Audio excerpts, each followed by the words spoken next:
Welcome to Tech Fusion. I am Hassan. Do not despise the days of little beginnings.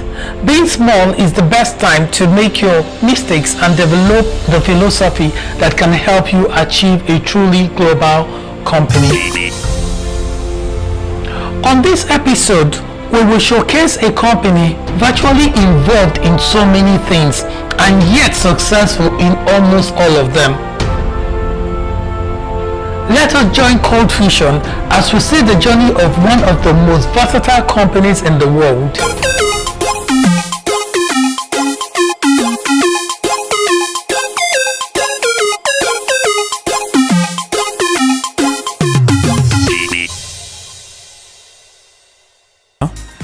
Let me ask you a question. Who built this building? It's the Burj Khalifa in Dubai, currently the world's tallest building. Okay, not quite sure. What about this one? These are the Petronas Towers, two iconic skyscrapers in Malaysia. Well, as it turns out, Samsung built all of those skyscrapers. Sometimes when you look beneath the surface, fact is often stranger than fiction.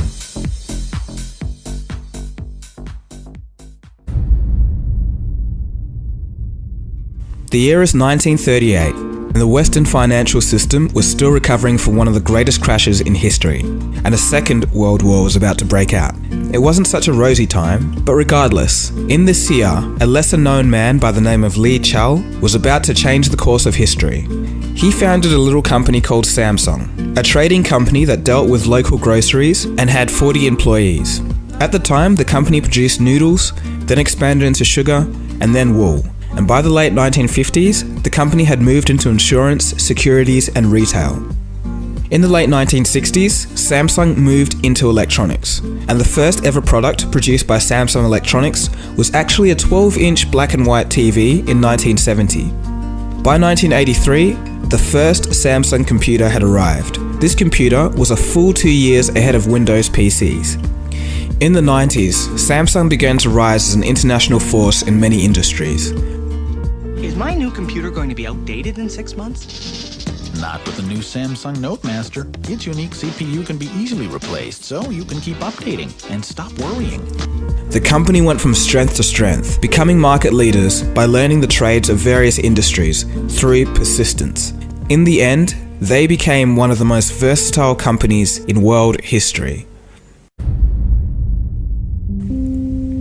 Today, many of us use Samsung products in our daily lives, from TVs to computers to smartwatches and digital cameras, to fridges and kitchenware, to the chips that run our mobile phones, to the actual phones themselves. While this diversity is very impressive for just one company, just how big is Samsung?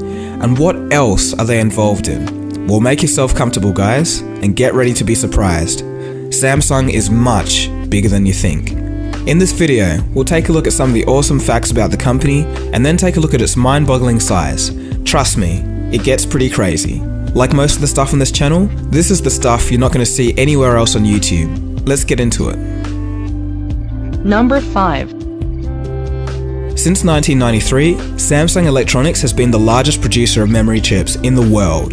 In fact, the original iPhone and numerous other devices run on Samsung manufactured chips. In addition to this, in 2011, Samsung became the world's largest smartphone manufacturer. Number 4. In Korean, the word Samsung means 3 stars. The founder of Samsung Group wanted to indicate that the company was big, powerful, and numerous. The stars also stood for eternity. Have a look at this logo. Do you notice the opening on both ends of the ellipse where the letters S and G are located? This is intended to illustrate the company's open-mindedness and desire to communicate with the world. Number 3. Starting from 2006, Samsung remained the largest television manufacturer in the world.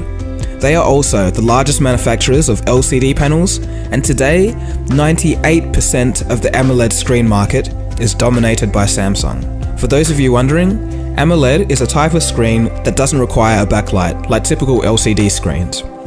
Number 2. The company spent $14 billion in research and development in just 2014 alone. Another interesting thing, the S at the end of the Galaxy S series stands for super smart.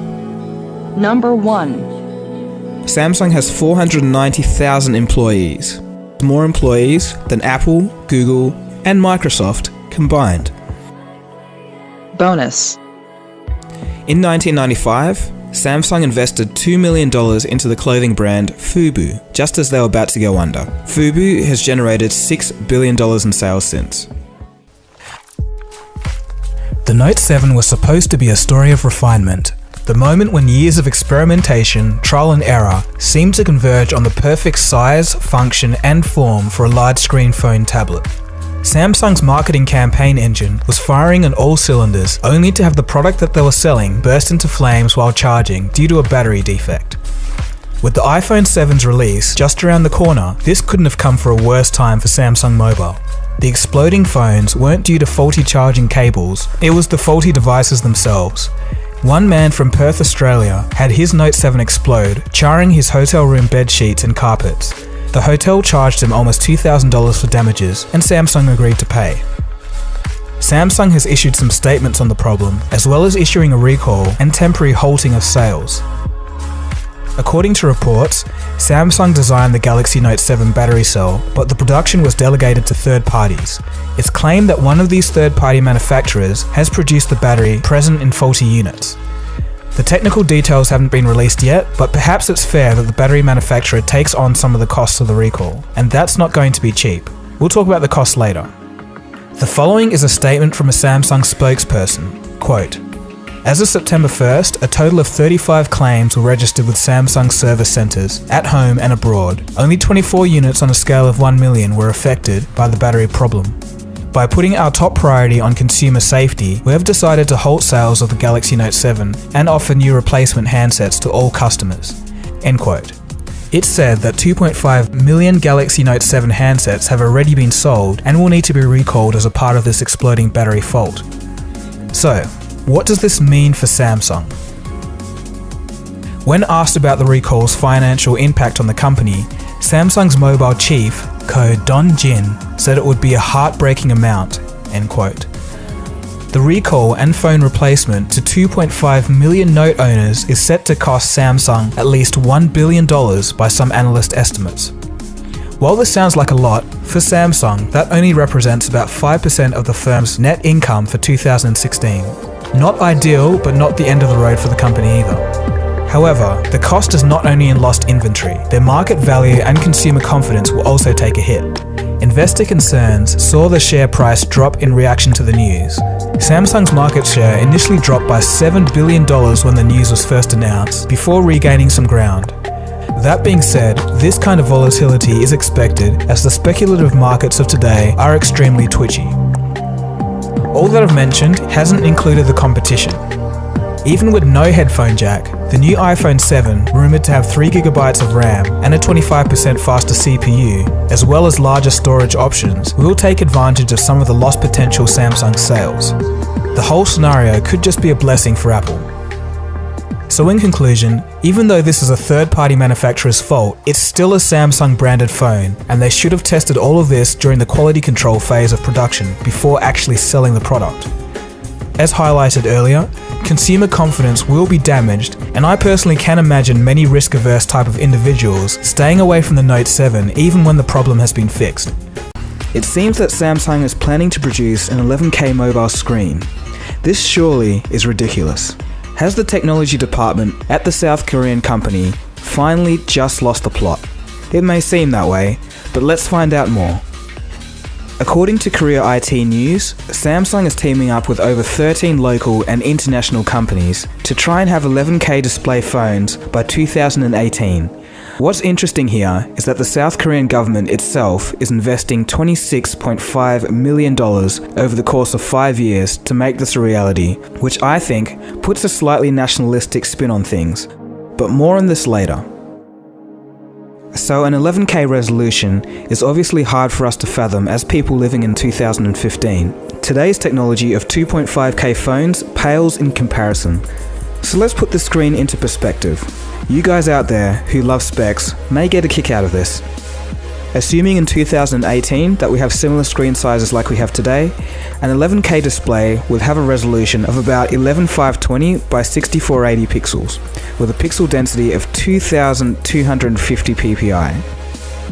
For comparison, a Galaxy S6, which is the sharpest phone at the moment, has 577 ppi, and an iPhone 6 has 407. Put in pixel terms, this screen would have a whopping 74 megapixels. A modern 1080p screen is about 2 megapixels, and a 4K display is about 8 megapixels. So that's all well and good, but the question must be asked, and this is probably what you're all wondering, what is the point? Well, the point actually may not be what you think. What you're about to hear is the primary point, according to Samsung's display executive, Chu Hee-yong, and I quote, "We are hoping that we are able to show these technologies at the Pyeongchang Winter Olympics in Korea." End quote. It's basically primarily to show off South Korea's technological prowess on the world stage while everyone is looking. You can now see why the South Korean government has a direct interest in this. Yong goes on to say, quote, "Although some might think that 11K is over-specification that consumers do not need, this can work as a basis for the Korean display industry to take another leap if related materials and parts improve through this." End quote. So basically, the secondary goal is that Samsung wants to move the whole display industry forward. So is it possible? Well, at the moment, it's hard to say directly on my end, but I'd assume that with $26 million of direct funding, a lot of progress will no doubt be made. So another question that's quite important, what about the practical uses? What is such a high-resolution screen on a mobile phone going to be useful for? Well, one obvious use is mobile virtual reality, an area where today's 2.5 screens fall well short of the clarity needed to mimic real life. Another such application is mobile convergence, where a user can make use of mirrored projection on a much larger screen size, with external inputs such as a keyboard and mouse. Okay, but obviously there's going to be some drawbacks, right? What are the negatives? Well, obviously, the more pixels you have, the more power it takes to keep them lit, and the harder the onboard graphics unit has to work to change all those pixels. So we'll see a massive decrease in performance and power efficiency. However, this may be offset by the growth in mobile performance by 2018, which could be anywhere from 4 to 16 times more capable than current day devices. So what's the conclusion here? Well, if I may inject some personal opinion, I think 11K is overkill, to be honest. I think 4K resolution should be a happy ultimate screen specification for 2018 and beyond. But then again, I could be completely wrong. After all, Bill Gates famously stated in 1981 that 640 kilobytes of RAM should be enough for anyone. So we all know 16 terabytes is about 16,000 gigabytes, but how much storage is that exactly? Here's a nice visualization to give you an idea. Please note that this visualization was made in 2008 and was for 12 terabytes. So I've gone ahead and put the extra 33% storage on top to make it 16 terabytes, and the updated numbers are about 7 billion single-spaced typewritten pages, 3,500 DVDs, or 12.8 human brains, and that's according to Raymond Kurzweil's estimate of the human brain's functional memory. Okay, so 16 terabytes is a lot. Well, almost 16. Technically, 15.38 of the total 16 terabytes is actual user storage. That aside, the most amazing thing is that this hard drive is not a hard disk drive, but a solid state drive, the kind that has no moving parts and are much faster than the traditional spinning disk drives. Samsung first announced the drive in April of 2015 and creatively titled it the PM1633A. It's only 2.5 inches in width, but has a read-write speed of 1.2 gigabytes a second. That's so fast that it needs 16 gigabytes of DRAM and specially designed firmware to make it all tick along. By comparison, the largest conventional single-unit hard drives made by Seagate and Western Digital currently max out at 8 to 10 terabytes. So the question is, how did Samsung do it? Well, this unprecedented 16 gigabytes of storage on a single SSD is enabled by Samsung's new 32GB NAND flash die technology. The company has managed to cram 48 layers of these into a single die using 3D VNAND technology. The simplest way of describing 3D NAND is to imagine everything turned on its side. So instead of having just one layer of memory cells in a single plane, you can now have dozens of layers of cells, all standing up next to each other. The V in VNAND refers to the vertical nature of the cells. Samsung claims that 3D VNAND chip technology is more reliable than its predecessors while performing faster and more efficiently. They go on to say that due to their new technology, all 15.36 terabytes of usable data can be rewritten daily without failure. In the press release, Samsung stated that this drive is purely for the enterprise market, so that's bad news for PC enthusiasts. Though we can expect this technology to trickle down into consumer drives in the future.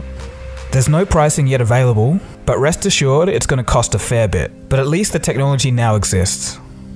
Further to this, with time, once expensive storage methods usually come down to an affordable price. Perhaps in 2 to 5 years, we could see this kind of storage hit the price point south of $300 if recent history is any indication.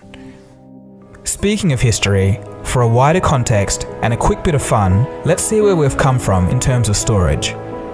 Check out this IBM 305 hard drive from 1956.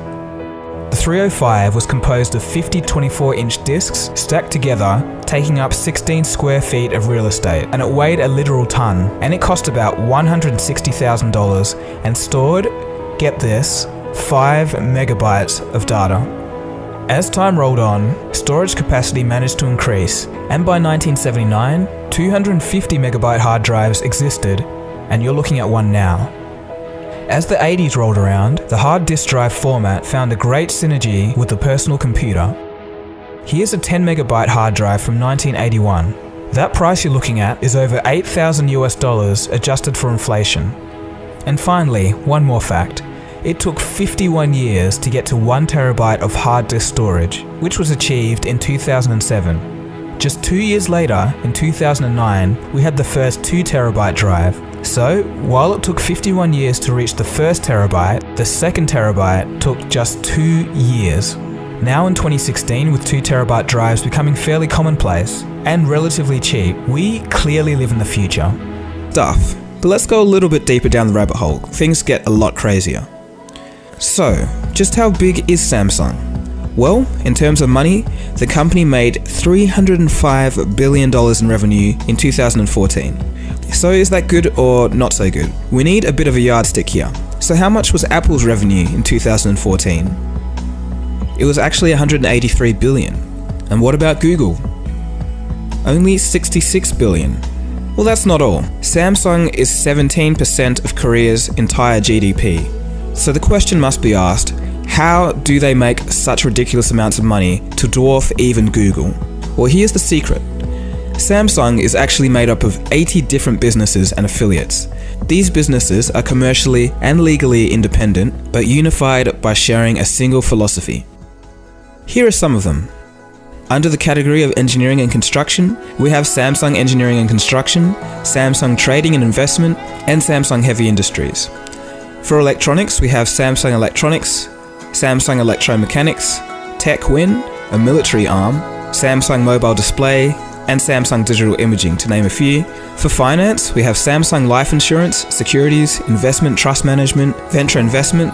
There's also a chemical branch, Samsung Petrochemicals, Samsung BP Chemicals. There's actually plenty of others as well, like a marketing company called Cheryl Industries.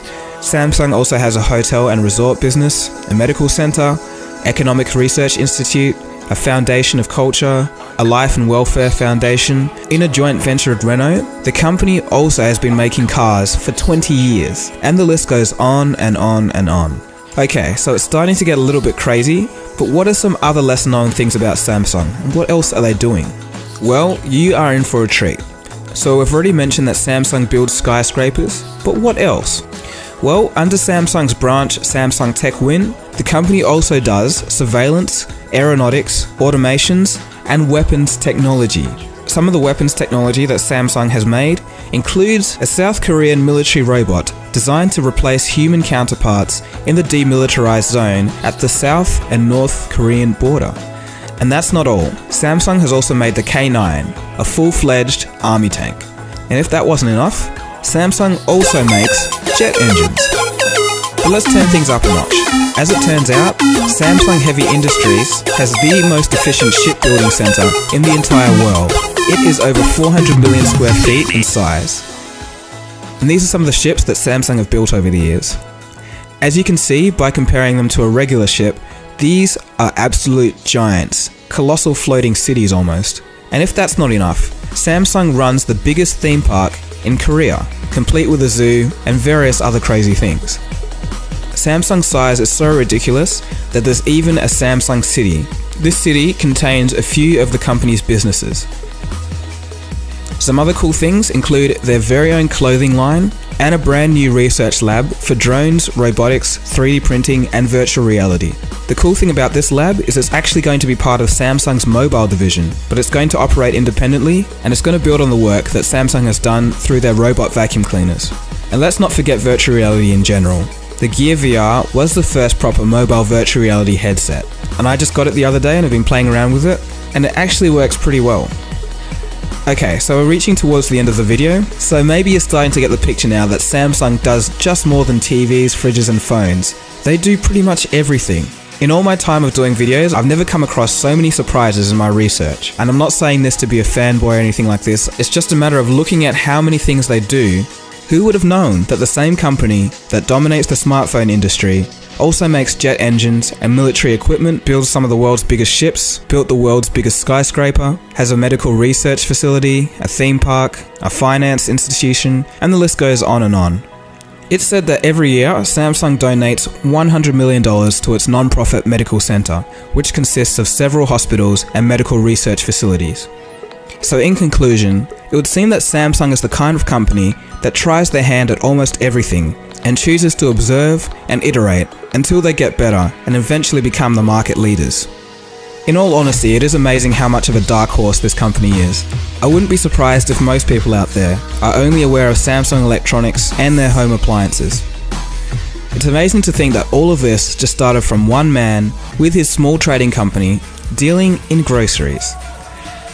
So, if you have a Samsung phone, the next time you look at it, it might just seem a little bit different now that you know the true size of the company that made it.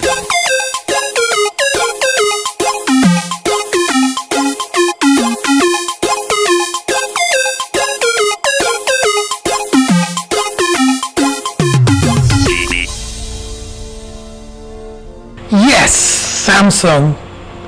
You may be the next incubator of the next big idea. Hold it, explore it, build it, and if you need help, come to the Technology Hub. You can be the next big idea. These are people like you and me. Dream it. Yes, you can achieve it. Until we see you again in another fusion of technology and ideas, keep dreaming and make it happen.